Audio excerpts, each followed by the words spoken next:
Hello, folks. It's just after 1 o'clock. I see we've got quite a few people in this session already, so I wanted to kick things off.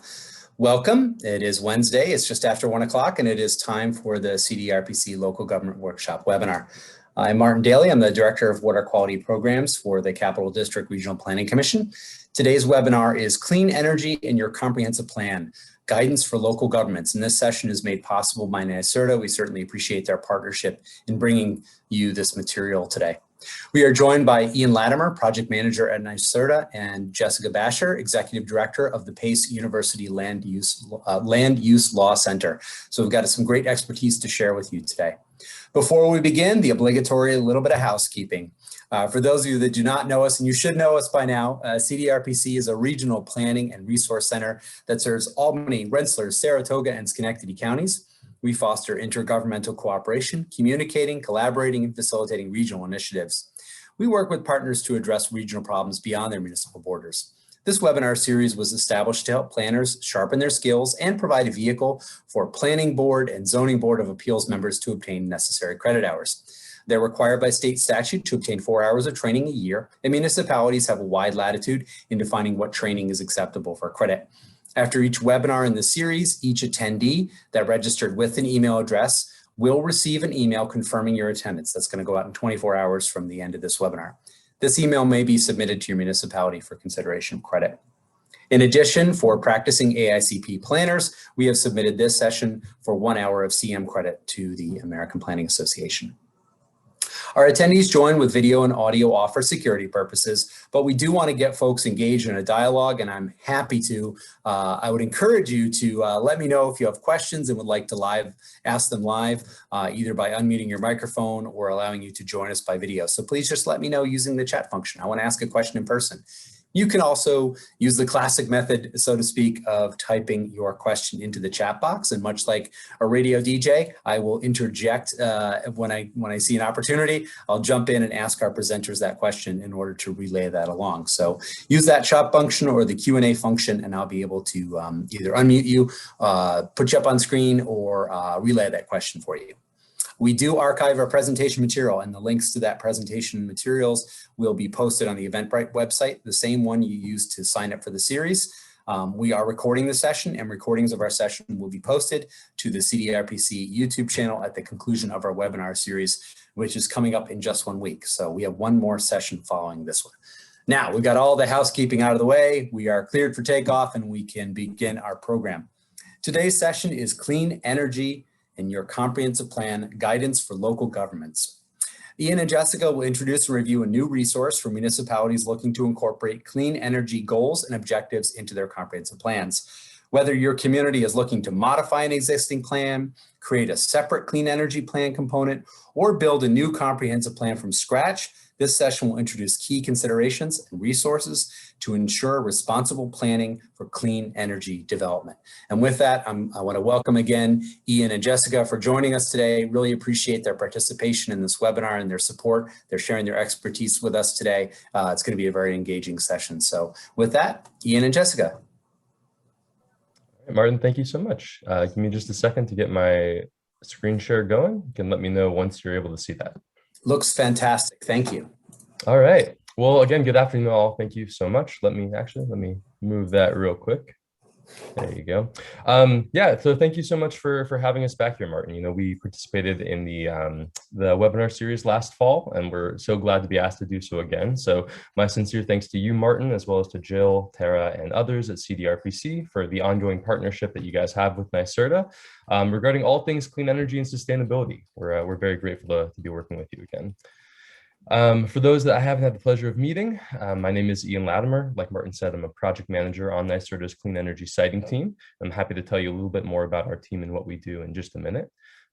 Today's session, as Martin said, it's Clean Energy and Your Comprehensive Plan. We're going to be considering opportunities and steps for evaluating and incorporating your community's sustainability and clean energy goals in the comprehensive planning process. And to be clear, the material that we'll be going over in today's webinar will be included in a forthcoming NYSERDA resource for local governments, akin to the other educational resources that our team has put together in the past.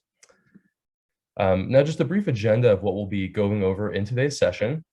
I'll start off with a quick introduction to myself, Jessica, as well as the siting team. We'll dive into some overviews on both clean energy and comprehensive planning in New York State, which will sort of serve as the foundation for the melding of those two together when we talk about clean energy and the comprehensive plan. And finally, we'll touch on some of the key resources that are available for jurisdictions which are looking to update or create new comprehensive plans, especially regarding clean energy.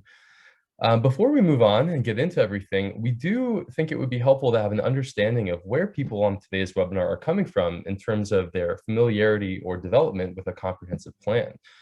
So if you don't mind utilizing the chat function, if you could let us know, where your community is at with regards to its comprehensive plan. Do you have a comprehensive plan? If you do have one, is it more than 10 years old? Are you subject to an annual or a regular periodic update and review? Is that something that you're currently doing? Is it coming in the next couple of years? Let us know. We're very curious to know where communities are with respect to the stages of the comprehensive planning process. And we'll look forward to seeing your answers come through in the chat. Thank you so much. Real quick, I think I can actually kind of skip the introductions. I think, Martin did a great job of introducing Jessica and myself. The only thing I would add is that, in her capacity as the executive director of the Pace University Land Use Law Center, Jessica does work with municipalities one-on-one, so she really is a great resource to have with us on today's session. And Jessica has also worked closely with NYSERDA in developing and updating our clean energy resources for local governments. So we're really thrilled to have her and to have this ongoing partnership with Jessica and the Pace Land Use Law Center. I mentioned that I'm on the clean energy siting team, and just to give you a quick idea of what that means and who we are and what we do. Our team at NYSERDA works with communities and local governments directly to provide resources and technical assistance and trainings regarding a number of issues related to clean energy. The sort of bread and butter of our resources for local governments are our clean energy guidebooks, which many of you may be familiar with, and you can see at right. We have a solar guidebook, a battery energy storage guidebook, and a wind guidebook. Each of those contain a number of resources for local governments meant to help give you a comprehensive understanding of what municipalities should expect when it comes to clean energy development. And we're always happy to help. So if you have any questions, please always feel free to reach out. My contact information is there, and I'll have an email address for our team coming up a little bit later in the presentation. And the only other thing I would add is that our resources they're not static. We're always looking to modify and update these resources as we are doing when we're creating a new comprehensive plan resource. So if you have any thoughts or questions about, things that we can consider implementing in future updates, please do let us know. To kick off the presentation this afternoon, I'm going to go ahead and give us a quick introduction to the clean energy landscape in New York State, which will sort of serve as a jumping off point for why clean energy is an important thing for municipalities to be considering in the comprehensive plan and local land use regulations. It's hard to talk about climate and clean energy in New York State without starting off with the Climate Leadership and Community Protection Act, formerly referred to as the CLCPA. Now people often refer to it as the Climate Act. It was signed into law in 2019, and it demonstrated New York's commitment to fighting climate change and building resilient communities. In doing so, it really serves as a backbone of the state's clean energy goals by codifying a number of both electricity sector-wide goals as well as technology-specific goals for New York State. So on the left, for the electricity sector-wide goals, you'll see that we're trying to hit 70% renewable electricity by 2030, as well as achieving a 100% emissions-free grid by 2040. Now, as many of you know, we are not at that number yet. We are around 27 to 28%. That's the ongoing estimate for renewable generation. So obviously we have quite a ways to go. And the way that you achieve that, the way that you build out that 70% renewable by 2030 is by, having specific codified targets for different renewable energy generating technologies. And so the Climate Act also established those kinds of goals. As you can see on the right there, we've got goals specifically pertaining to distributed solar, which is everything from, local residential rooftop solar up to community solar sized projects. We need to hit 6,000 megawatts by 2025. There's also a really large goal for offshore wind procurement, hitting 9,000 megawatts by 2035. And finally, there are energy storage components, 1,500 megawatts by 2025 and 3,000 megawatts by 2030. Now, in order to really know what that means, it would probably be helpful to have an understanding of those clean energy technologies. So we'll go ahead and jump into each of those in just a minute. But I do want to hit on a couple of the other components of the Climate Act. It also established what is known as the Climate Action Council, which has a number of bodies which will be tasked with basically implementation of the Climate Act and helping develop and modify policy to make sure that the Climate Act goals are going to be achieved and will be delivering wins for New Yorkers across the state. Included in that is a land use and local government panel, of which Jessica is a member. Yeah. And so we can go to the next slide here.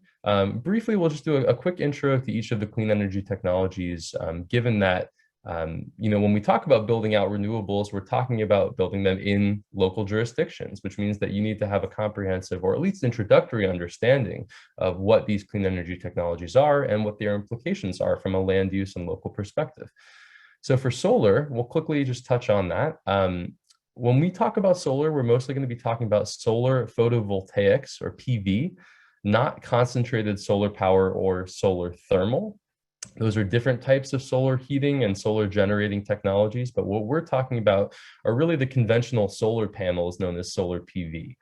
Now, there's a few different types of solar PV installations, ranging from residential up to utility scale installations. You can also think of those as distributed or large scale, or behind the meter and in front of the meter. There's a number of different terminology that's used. But really, when we talk about solar, it's kind of these three sort of buckets. There's residential, commercial and non-residential, and then utility scale solar, which feeds directly into the transmission grid. Now, when we talk about ground-mounted solar specifically, there's a couple of size considerations that are good to have in mind. Generally speaking, ground-mounted solar will be around 4 or 5 to 7 acres per megawatt. Depending on the project design, it can be more efficient and it can maybe be 4 acres per megawatt. But sometimes you have to design a project in a way that you're avoiding wetlands or avoiding protected lands, and it can end up being a larger amount of acreage per megawatt. And also the number that's kind of thrown around is, each megawatt of solar can provide power for 100 to 200 homes, which I think is a helpful thing to keep in mind, but it's not a complete picture, given that renewable generating technologies are not solely providing power for homes. We're also looking to electrify the grid and electrify the transport sector and other things like that. So it's not an entirely good explanation if we're only talking about solar in a community where there's X number of homes, because the electric load of that community is not solely reflected by the number of homes there are there. But that's sort of the quick solar 101. To do the same for wind energy, obviously, onshore wind is sort of really located in a few different pockets around the state. Not every town and not every municipality is suited for a wind project, but it's still good to be familiar with the technology. There's really a couple main components when we talk about a wind turbine. There's the rotor, the nacelle, which houses all of the components for the wind turbine, also known as the gearbox. And then there's the tower. And then in addition to the turbines themselves, there's also on-site electrical facilities, as there are for any generator. So things like substations, transmission lines, step-up equipment, things like that. As far as a land use perspective, you're also going to see service roads and crane pads for the installations of these systems. Now, some of the characteristics of wind energy that we're seeing is that turbines have increased in size and capacity over time. We're now up to seeing multi-megawatt wind turbines, where in the past, when wind farms were first coming about, maybe these wind turbines were smaller. So maybe you've already considered wind energy in your local zoning and your comprehensive plan, but technologies change, and it's important to make sure that your understanding changes with it. The other thing to keep in mind is that when we talk about wind energy, it's both onshore and offshore wind. So, for communities down on Long Island, when they're talking about wind energy, they're considering these offshore wind projects. And that's where wind sort of factors into their land use concerns, because they're not going to be subject to on-land wind energy. So that's sort of just the jumping off point there. And then the final clean energy intro will be energy storage, which is a complement to renewable generators, which gives you the ability to store energy when it's generated and dispatch it into the grid at times of peak demand or achieving a number of other services. Now, when we talk about energy storage, sort of the building blocks of these systems are cells, modules, and racks. And as you can see here on the screen, cells might look very similar to the lithium-ion batteries that we see in our remotes. They might be similar to the batteries that we have in our cell phones and laptops. When you string those batteries together, you get what's known as a module. When you string those modules together, you get what's known as a rack. And what you're left with is a very energy-dense storage system. The final other component to talk about is the battery management system, which is basically the brain, eyes, and ears of your battery system. And that's going to be that's what's going to allow you to take energy on, dispatch energy when it's needed, make sure the system is operating within safe and normal parameters, things like that.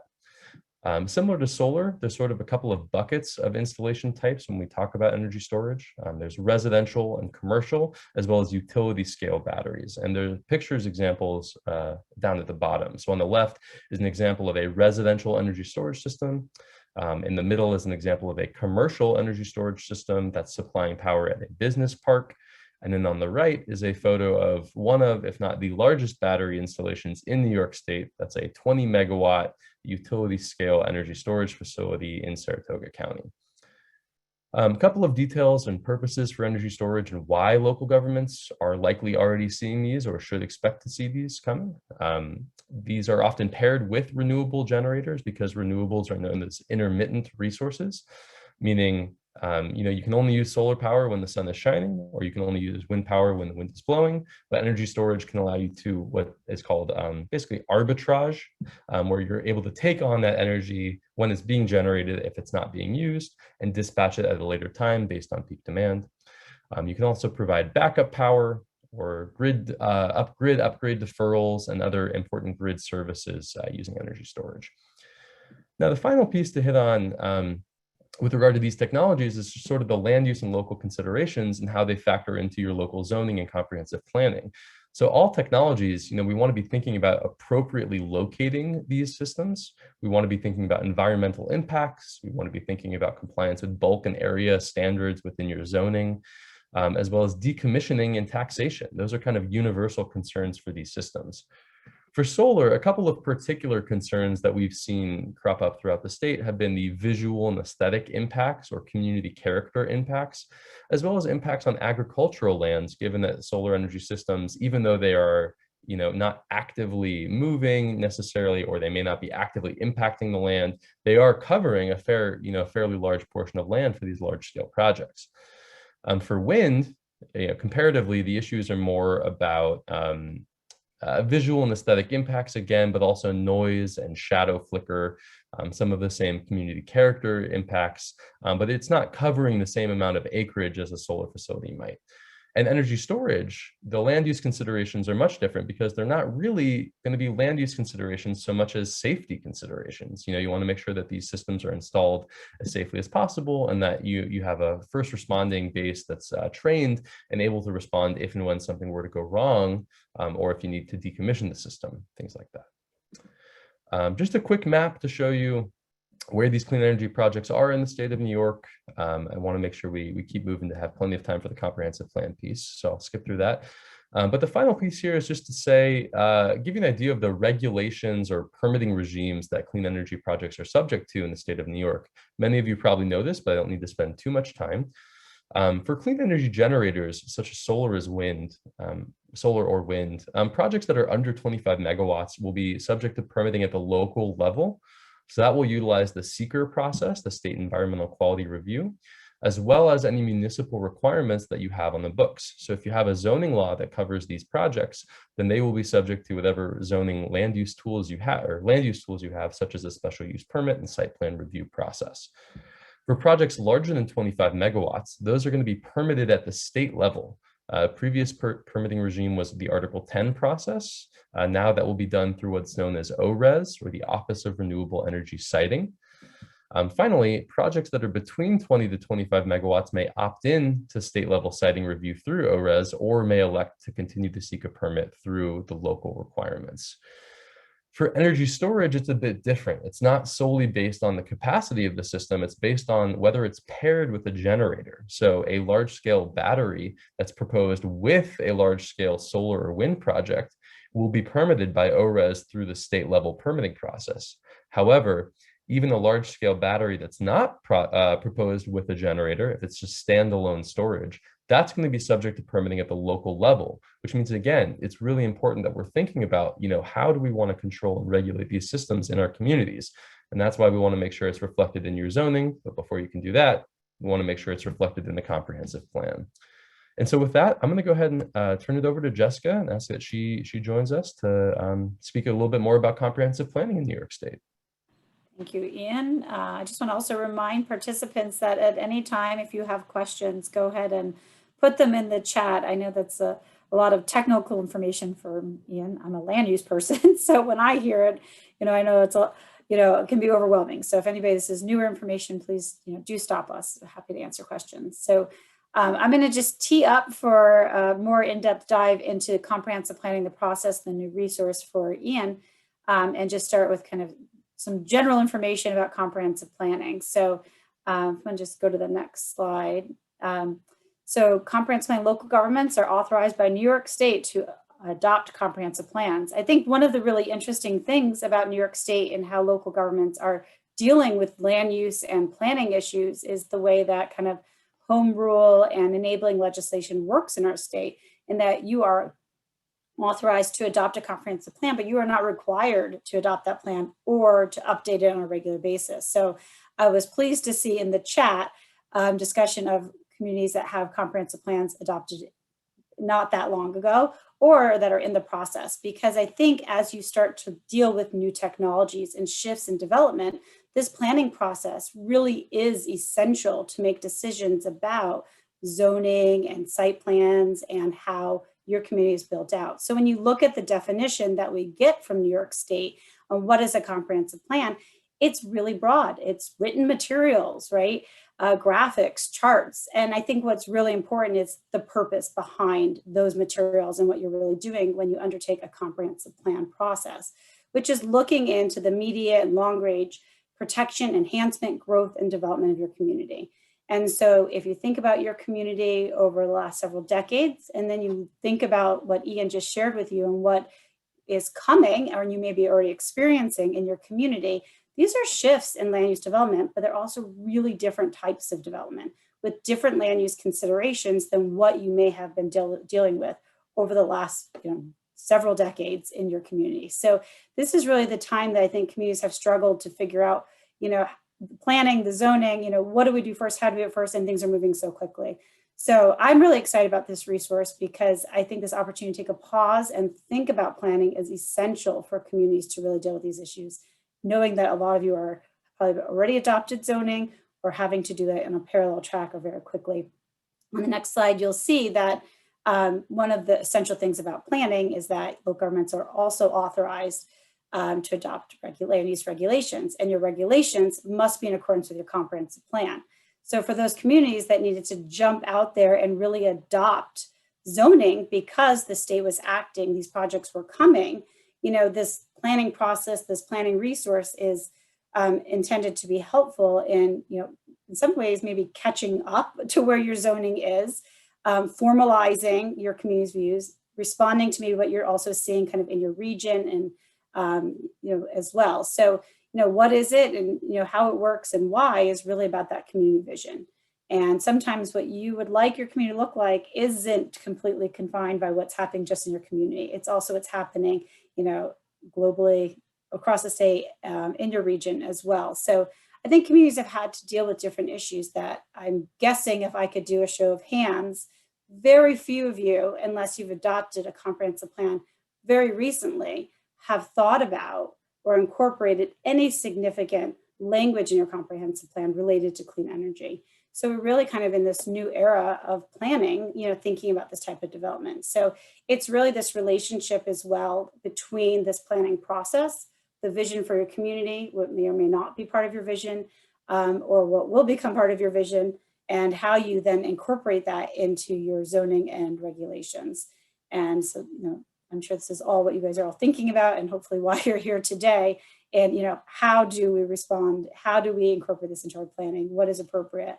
And then hopefully line that up really well with the protections that gives you for the adoption of your land use regulations in that process. Next slide. So what we're going to do today is really take you through that process. A lot of it is the process that you see for comprehensive planning, right? We need to do studies. We need to look at data. We need to look at maps and understand the existing conditions within our communities as an initial step for the comprehensive plan process. We need to solicit input from our community.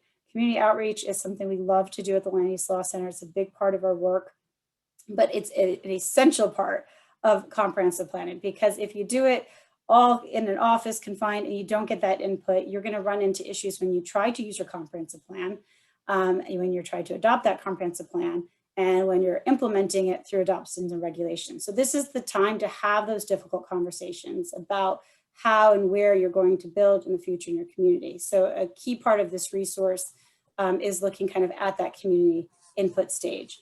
And then I have, Martin, did you want to add something? I do, yeah. If you see me pop up, the question is pending.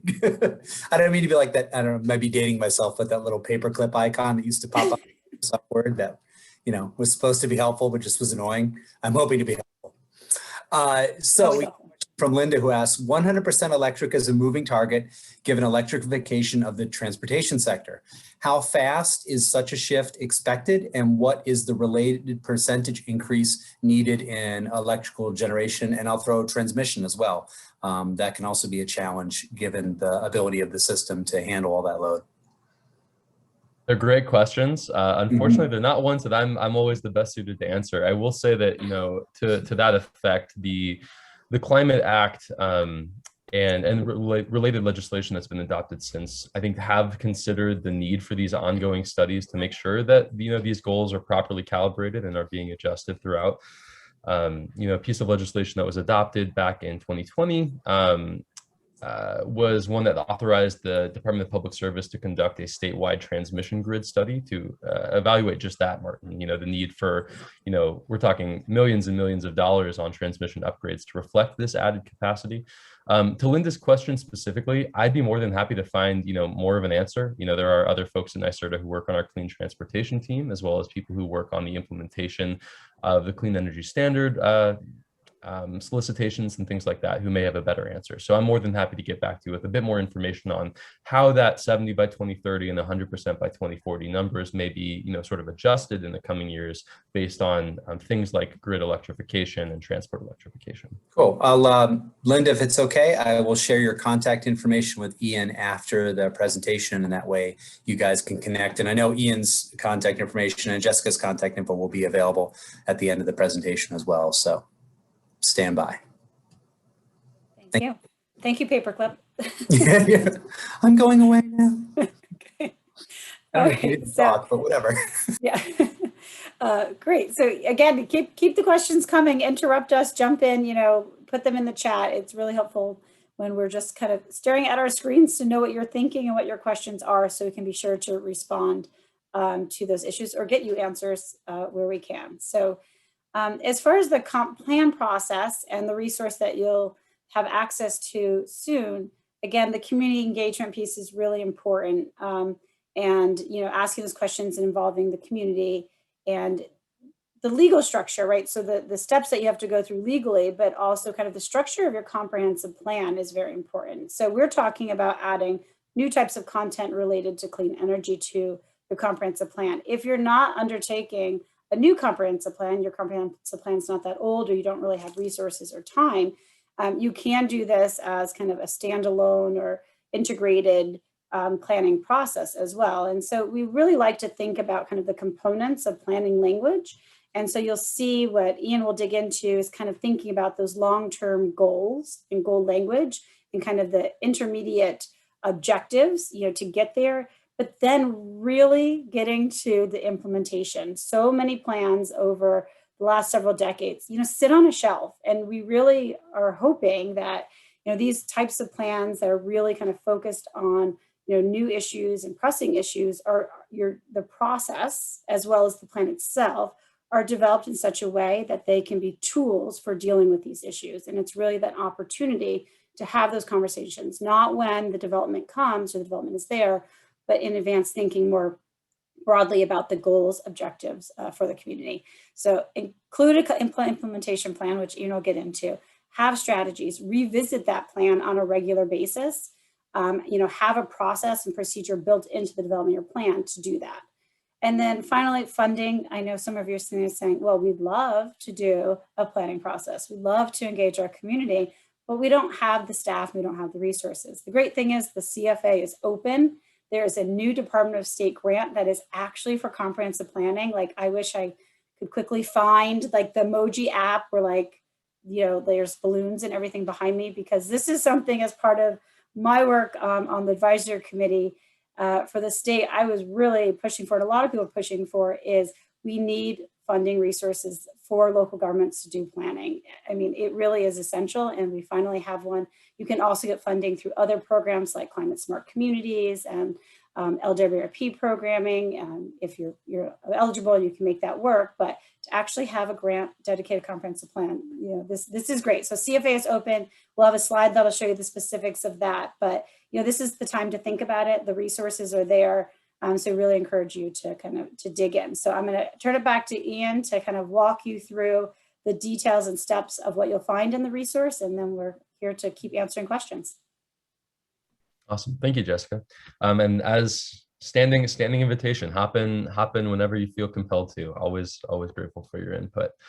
The only thing I want to clarify real quick is just to say that there are other alternative resources within the New York State government that exist to train municipalities and local officials on comprehensive plan development, as well as like land use and zoning and things like that. And so I would just encourage any of the attendees who are maybe at an earlier stage in their comprehensive plan development or have questions that are really specific about the procedural elements of putting together a comprehensive plan that we're not going to be going as in depth on today. I would encourage you to reach out to the New York State Department of State Division of Local Government Services. Their team provides technical assistance and trainings and has recorded resources that are really valuable for communities across the state. So I would highly recommend you reach out to them. We're really going to be focusing on the integration of that clean energy and sustainability piece into the comp plan process and the resulting document. So again, not necessarily starting from the ground up, but doing our best to bring everyone along here. And I don't need to spend too long here. Jessica covered a lot of this here. Sort of the why of why we're wanting to plan for clean energy. I don't have to spend too much time here. The only thing would be to say that there's a couple of really specific benefits to having clean energy articulated in your comprehensive plan. Number one, as it is for any topic, it's a really good opportunity to tangibly represent your community's priorities and policies for this new type of land use and these new technologies. It can also be a really great opportunity to clarify your stance for municipal board members, local decision makers, and project developers who may be interested in building a project in your area or in your community. It also may strengthen the jurisdiction's position in the event of a legal dispute or challenge. If there is a zoning dispute, it really helps if you have a solar law but nothing in your comprehensive plan. It really helps to be able to have something that you can point to back up your position as established in your zoning law. And finally, you may be able to access grants or incentives, such as through the Climate Smart Communities program, by adopting sustainability elements into your comprehensive plan. And the only other thing that I want to hit on this slide is really, when we're talking about building clean energy into a comprehensive plan, I think it's pretty easy to just say, oh, we're talking about solar, we're talking about energy storage, and let's move on. But I think it's really important to sort of take a step back and really talk about what we're thinking about when we talk about clean energy, because you don't want to necessarily have to be updating your comprehensive plan every single time there's the latest new hot technology for, clean energy generating technologies or energy efficiency initiatives and things like that. And so I think it's pretty important to, make sure that your definition or understanding of clean energy for the comprehensive plan includes both renewable generators, such as solar or wind, or small hydro facilities, as well as the technologies and strategies and concepts which support the implementation of renewables. So things like alternative and clean modes of transportation, residential and commercial energy efficiency initiatives, things like that. All of those sort of fall under the guise of clean energy or sustainability and should be reflected in your comprehensive plan on this topic.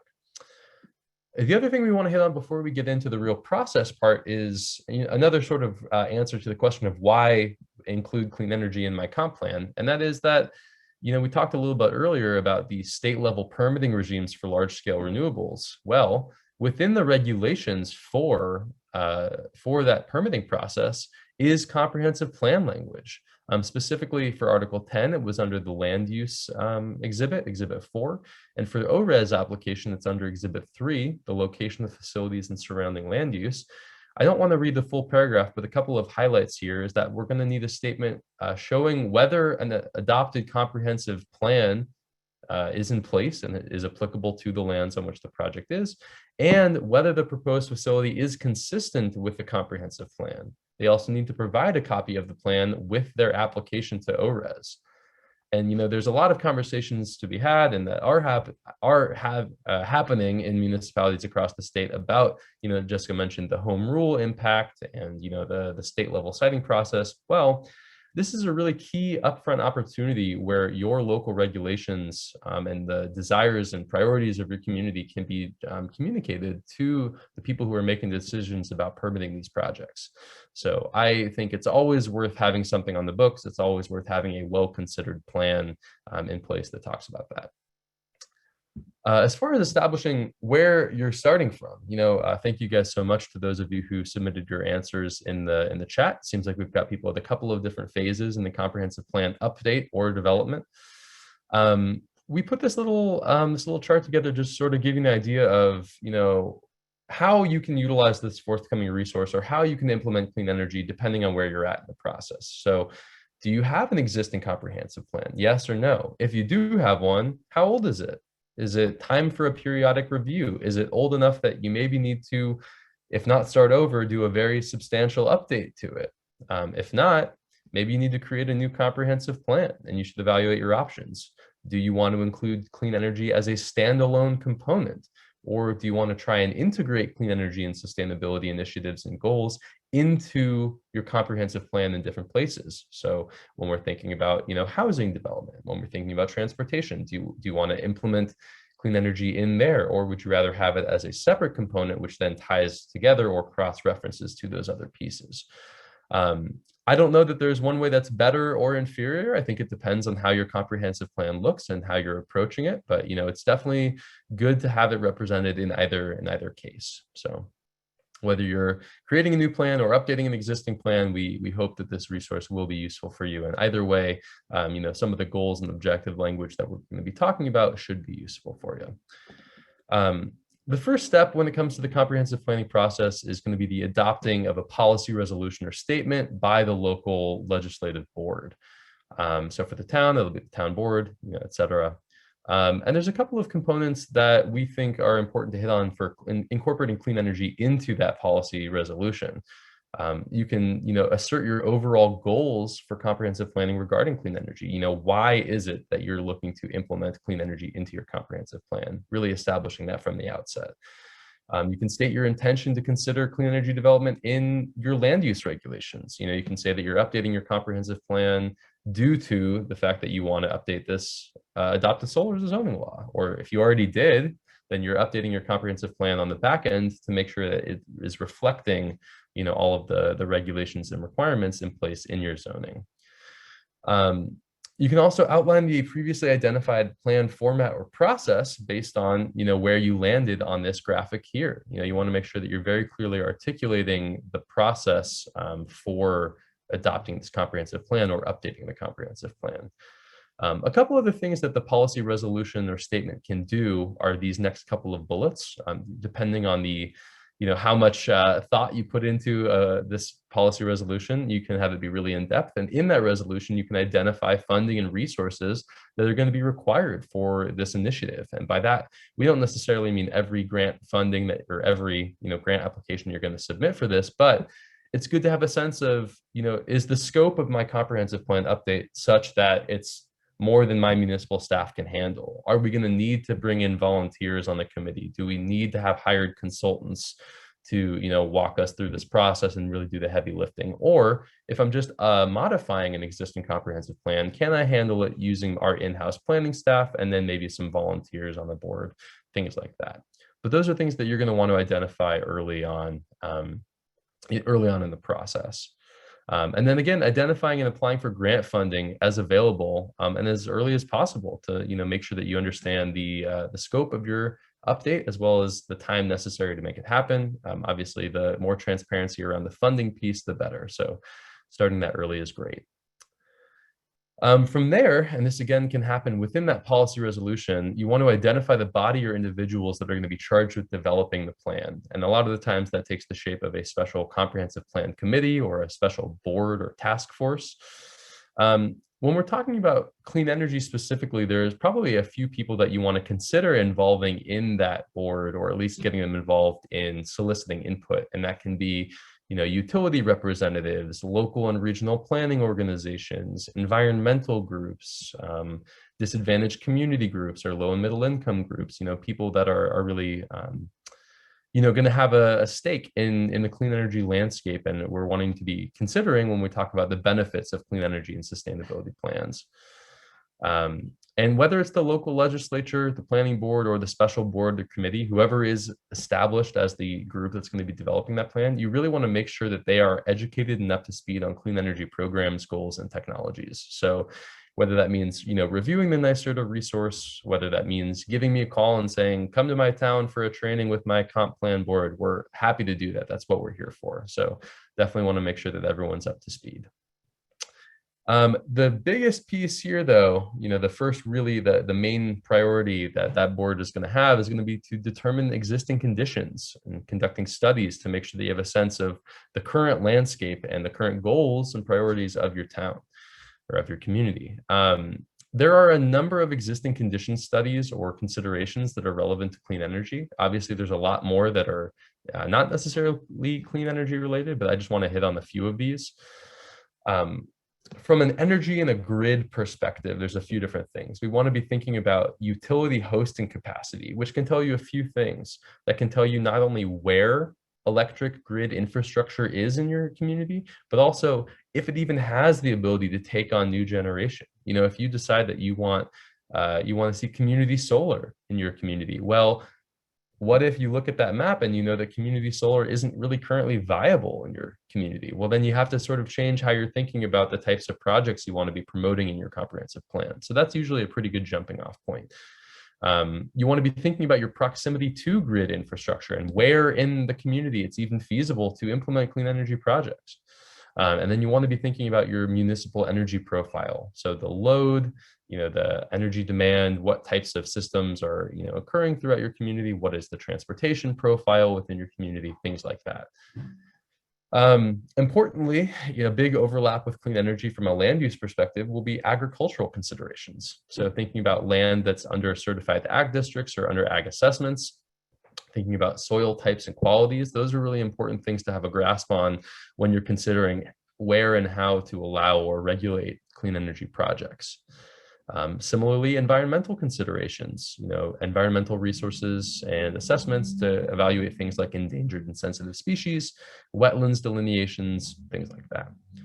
And then finally, an important one that New York State is really trying to hammer home when it comes to the clean energy future is going to be the socioeconomic considerations. So thinking about disadvantaged communities and environmental justice communities, how are you able to incorporate socioeconomic considerations into planning for clean energy to make sure that clean energy is not only for people who have the extra money to put a battery and solar on their roof. We want to make sure that this is something that is a rising tide that lifts all ships, as it were.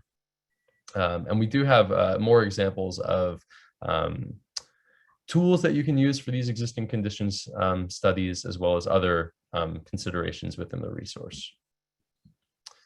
From there, once you have a firm grasp or a working grasp of the sort of existing landscape of within the scope of your clean energy update or your comprehensive plan update, you want to start designing effective public outreach and education in order to solicit and use input from your community.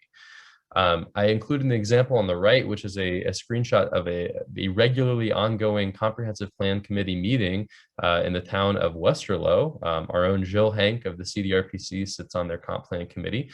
And I know that they've done a really great job of, trying to get as much input as possible from their community. Now, as my municipal officials know, you're not always going to get lucky in stoking a ton of interest from the community in the early stages of planning.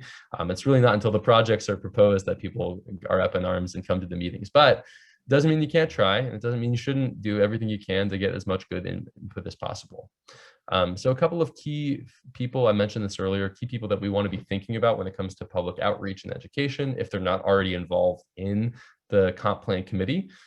Utility representatives, local and regional environmental and nonprofit groups, things like that. They'll often be, pretty well versed on this topic and have a lot to share. Let's see here. And yeah, you also make sure that you're allowing for opportunities for surveys and Q&A to make sure that you're getting that feedback from the community. And then from there, you're ready to start drafting the clean energy content for your plan. And this is really where we want to spend a few minutes. I'm going to go ahead and skip to that, and we'll come back to the other stuff. So it really starts out with goals and objectives, identifying the goals and then supporting objectives for your community that will shape your clean energy future. So it should reflect information gathered from these existing condition studies as well as your public engagement. When we talk about goal language, we're thinking about longer term and more broadly focused goals, whereas objectives are underlying and support those goals. They lay out specific intentions in order to really support and hone in on the goals that you're trying to achieve. So a couple of examples that we can walk through pulling from our resource. A sample goal at the right would be, our community wants to support the transition to clean energy sources. We want to move away from, consumption of fossil fuel resources. Well, that's a great goal, but, what are the objectives that you can use in order to do so? Objective number one might be allowing and incentivizing individuals and businesses to use renewable energy generating facilities and undertake energy efficiency initiatives. So making a priority of the town to enable residents and businesses to pursue those efforts.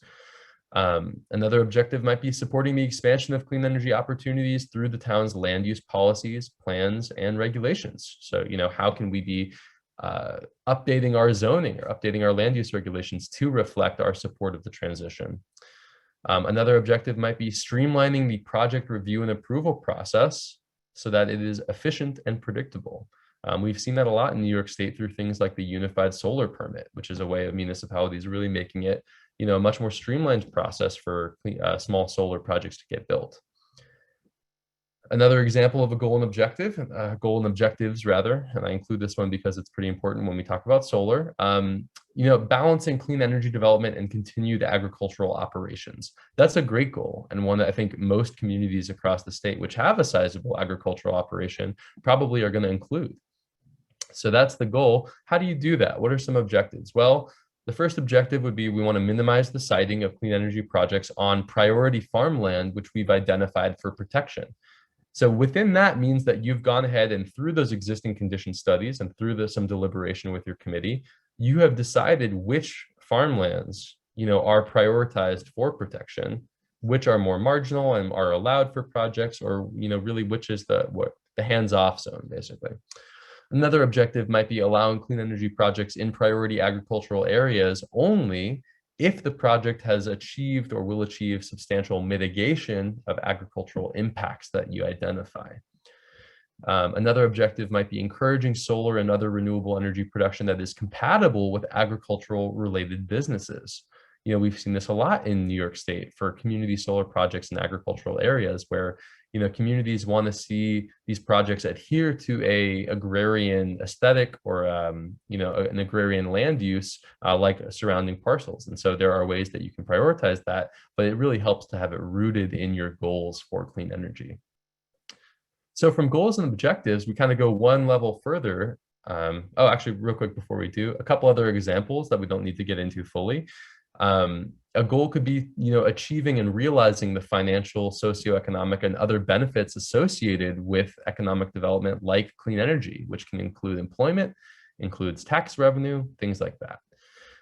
Preventing, mitigating, and adapting to climate change. That is a huge concern for a lot of our communities that are more and more affected by inclement weather events every year and want to be, part of the solution. That's a great goal. Another goal might be aligning with New York State goals, policies, and programs on climate and clean energy. such as these programs here, the Climate Smart Communities and Clean Energy Communities programs, which offer grant opportunities to municipalities based on steps that they've taken to implement clean energy activities or sustainability activities. So that's goals and objectives. Going one level deeper, we want to think about strategies, strategy language, which would offer specific policies and actions which support those goals and objectives which we just laid out. We should reflect any resources, programs, and assistance that is available to municipal folks who are looking to implement these. And so using the examples we just went over, so incorporating strategy or supporting the transition towards clean energy sources. So let's say your objective was that you want to allow and incentivize individuals and businesses to use renewables. Well, one of the strategies for that would be to continue offering the real property tax law 487 tax exemption, which allows allows individuals to not have to pay full taxation on the added property values of their renewable system, which can be a great incentive for residential and commercial solar or small wind owners or energy storage owners.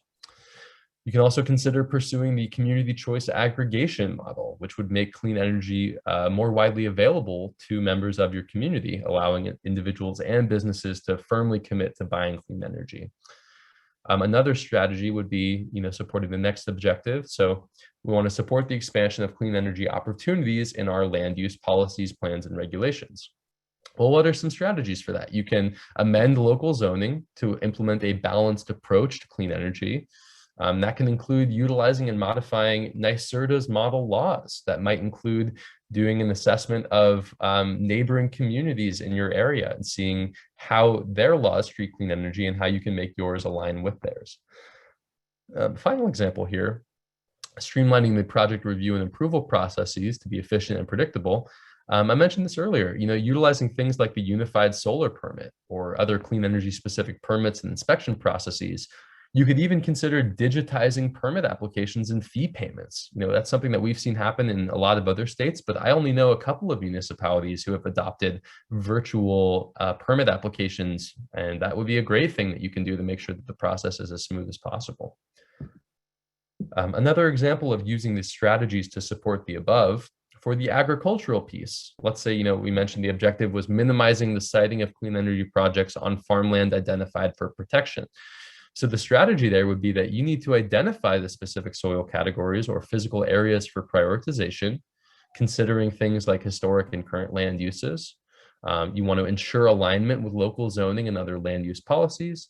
And then you can even amend your local zoning to guide clean energy development to alternative parcels or locations, incentivizing them to move their projects in a place that the town wants rather than that priority farmland. Another example strategy would be, for the objective of allowing clean energy projects in priority areas only if they meet certain mitigation requirements. You can amend your local zoning law to say that, to identify and require adhering to things like the New York State Department of Ag and Markets solar mitigation guidelines for agricultural lands. That's a really great way of saying, this is how we're going to require you to, implement these mitigation strategies on the land that we want to protect. And that's something that you can identify. That's an example of, a resource that's out there that you can identify in your strategy to make sure that, it happens. And sort of putting all of those things together, putting the strategies, goals, and objectives together can look something like this, an implementation plan. So the implementation plan sort of sums up everything on that effort. It's going to designate who is responsible for achieving what. It's going to designate or identify the available resources and funding even to help with this. It's also going to clarify timelines for the goals, objectives, and strategies. Implementation plans can also help evaluate the feasibility of your selected objectives and goals and strategies. Maybe you get to this point thinking you have a really great idea, but when it starts to, you start putting together the implementation plan for it, you realize that it's a tremendous lift and it may not actually be feasible within the scope of your comp plan. Maybe you don't have enough funding or you don't have the adequate staff. Well, maybe this is where you start to realize that, it really helps to put pen to paper and map this stuff out. Also, it can serve as a roadmap to ensure that comp plan components are completed and not forgotten. Jessica mentioned offhand about not wanting to see these comp plans gathering dust on the shelf. Well, having a very specific implementation plan can make it, sort of piece by piece towards achieving your goals. So the example implementation here would be, we talked about the goal is supporting the transition towards clean energy resources. The objective was streamlining the project review and approval processes so that they're efficient and predictable. The strategy would be, let's adopt the unified solar permit. So the responsible party for that will be the town board, who are going to pass that legislation, the building inspector, who's going to be the one administering the unified solar permit and needs to get familiar with it. The planning board should also probably be there as well. How about identifying resources available for it? Well, we have the Unified Solar Permit Toolkit available from NYSERDA's Clean Energy Communities program. You also have free technical assistance for municipalities from NYSERDA's, again, CEC program, as well as the siting team that you can leverage in helping the community or the boards responsible understand how to adopt and implement this based on what the community needs. Finally, there's the time period. Let's say we allot 3 months. We'll have a conversation with NYSERDA, we'll put together the draft permit, we'll hold a public hearing, and then we'll look to adopt it. That's sort of what's there. And we just have a couple of minutes left, so I want to make sure that we get to some of the resources that Jessica mentioned earlier, which are going to be reflected in this resource from NYSERDA. So for specifically comprehensive planning resources, I mentioned earlier the New York State Department of State Division of Local Government Services. They've got some really great comp plan resources, specifically things like zoning and the comprehensive plan, the guide to planning and zoning laws of New York State, things like that. Those are all written resources, which are really great. They also offer in-person and recorded trainings that you're more than welcome to reach out to them to schedule one for your community. There's also a great written resource here from Syracuse University called the New York State Comprehensive Plan Development. On the clean energy front, some resources include NYSERDA's guidebooks for local governments. There's also some great resources from the American Planning Association, including Sustaining Places, Best Practices for Comprehensive Plans, as well as their solar energy knowledge base collection, which includes things like example comprehensive plans that reflect clean energy and sustainability, as well as other articles about planning and clean energy.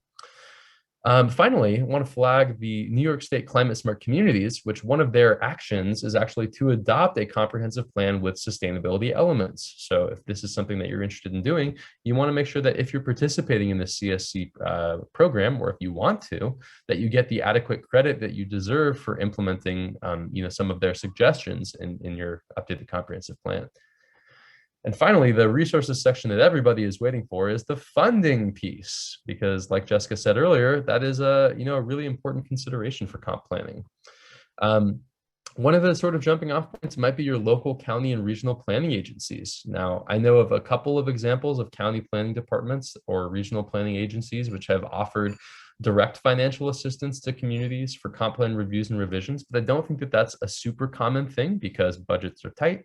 However, your county and regional planning folks are really going to be helpful with, either taking an active role in supporting your comp plan and working with you and working with the committee, or they can help steer you towards some funding opportunities or grant programs that may be able to assist further. So I definitely always recommend going to them for sort of the local perspective on, what resources may be out there. And I'm sure CDRPC would be happy to talk to you guys about that. There's also a variety of New York State resources and programs available, some of which we've talked about a little bit earlier and are included in things that got dropped in the chat, like the Consolidated Funding Application and the Department of State Smart Growth Comprehensive Planning Grant Program, which is administered through the Office of Planning and Development at DOS. A couple other programs include the New York State Department of Ag and Markets Farmland Protection Planning Grants Program, which specifically supplies money for developing an agricultural protection plan or component of your comprehensive plan. But as we've talked about, agriculture and clean energy are pretty inherently connected. And so that could be an opportunity to supplement your efforts to update or create a new comprehensive plan with some funding. Yeah, and so we'll have some other funding and grant opportunities as well in our forthcoming resource, which I hope to have available for you in the next couple of weeks or month or so. I am more than happy to broadcast that to CDRPC once it's available, and we can pass that along to interested attendees. We will make it available on our website, which is just www.nyserda.ny.gov/siting. That's S as in Sam, ITING. You can access all of our other resources there. You can also reach out to our whole team by just emailing cleanenergyhelp@nyserda.ny.gov. If you have questions or you want to access our resources or anything like that, please feel free to reach out to us there. The only other thing I'll plug now that we're out of time, we're currently in the midst of a webinar series focused on battery energy storage systems entitled Energy Storage Systems, Key Considerations for Local Governments. If you're interested in learning about battery energy storage, we welcome you to join you. We have the third webinar in that series happening tonight at 5:30, entitled Zoning and Permitting for Battery Energy Storage. So we welcome you to join. And that is all of my slides for today. Well, these are fantastic resources for people. There's a lot of great stuff here. So if you have the presentation, you can send me after our session. I'll make sure to archive that. And then Absolutely. some additional resources I can add right into our Eventbrite pages, links. People can always come back to them. It'll be evergreen and people will be able to find them even if they can't click through the presentation. So definitely appreciate the opportunity to supplement the material that we're providing with folks. We will be archiving the presentation as a video on our, I see a question in the Q&A. But just to finish up my thought, we will be archiving the presentation as a video, so people will have that as a week. I missed it in the Q&A. I was looking at the chat. Nate asks, any recommendations for communities to address emerging and anticipated changes with renewable technology in the comp plans? For example, Tesla's solar roof, renewables integrated into building materials, that sort of thing. Yeah, it's a great question. And I think, when you're thinking about that, that's really what's going to allow you to not have to be updating your comprehensive plan or your zoning law every single time there's a new hot technology. I'll say that a couple of thoughts here. Number one is the feasibility question, which is to say that, not every cool new innovation in clean energy becomes practical or cost effective. So you don't need to, I don't want to say waste your time. You don't need to, account for every single thing, every single technology in your comprehensive plan. But I do think, perhaps putting together a list of, clean energy projects or clean energy technologies that you particularly want to promote. Like in the NYSERDA model solar law, we have a tier for, how we regulate projects, which allows for, more preferential permitting processes for rooftop and building integrated solar. So things like that, you can address, a Tesla roof or a shingle solar panel without having to call it out specifically. Or, as a objective, you can try and promote clean energy projects that have a more compatible aesthetic without getting into the details of saying, Tesla solar roof is good to go, something like that. Yeah, not mentioned priority or not priority systems by a manufacturer, so to speak. But yeah, provide general references and be a little bit adaptable. One other thing that communities are starting to look at, I was at a press event in the city of Cohoes yesterday for this, is floating solar arrays. So, being sure to include not just the types of technologies and siting, but some of the outside the box types of ways to incorporate these facilities into your community. Cohoes' array is going to be on a water supply that they wholly own. So I know that makes it simpler when you're talking about your comprehensive plan, but some of the more unique ways to site these facilities also. And I think that's a really great example when it comes to, things like existing condition studies. When you're really taking an assessment of where and how projects might be viable, you can start to sort of guide or steer projects to what you want to see. And that's a really good example by the city of Cohoes, where they saw a problem, which is to say that, if we want to go clean energy, we don't have the available land space that other communities may have. So what do we have? And they started to think about it that way. And I think that's a really, really good example of how a planning perspective can help guide clean energy development. Yeah, neat marriage of the opportunity to save ratepayers significant money by producing their own power for the city, but also be able to utilize a resource in a way that wouldn't provide a gobble up land space that they don't have. So hopefully that moves forward. So with that, I don't see any more questions coming into the Q&A and chat. So I do want to thank our presenters, Ian and Jessica, for joining us and sharing their knowledge with us. You guys have your contact information up on the screen, or well, Ian, you do. Jessica, I don't see you. You got left out on this slide. I can incorporate it in the slide before I send it. If you want to incorporate your contact information, we'll send everybody to Ian. He knows it all. Really? Because I send everyone to Jessica, so somewhere we're getting lost somewhere. Yeah. Depends who gets the last slide. Yeah, so I do want to thank you for spending the hour with us and sharing your expertise and providing us with all these really great resources. There's a lot of ground to cover, and I feel like we did a wonderful job there. And thank you to NYSERDA for your continued support. I do want to plug the very last session in our webinar series. It's like the final episode in the entire series, so I'm hoping everybody can make it. That session is drinking water, source water protection, and the role of watershed rules and regulations. And I'm really looking forward to this, not only because CDRPC is presenting, so shameful plug, but also we'll have folks from Riverkeeper offering some guidance about what's occurring in the Hudson Valley, and some folks from Owasco County, Cayuga County, and what's happening around Owasco Lake to update their watershed protection plan. So I'm looking forward to an engaging session. So thank you again to Ian and Jessica. Watch for promotions of our next session, and watch out for those materials which we will archive on our website. And with that, I will wish everybody a great, it's not Tuesday afternoon, it's Wednesday afternoon, a great afternoon, and we look forward to seeing you next week. All right, thank you so much. Thank you. Bye.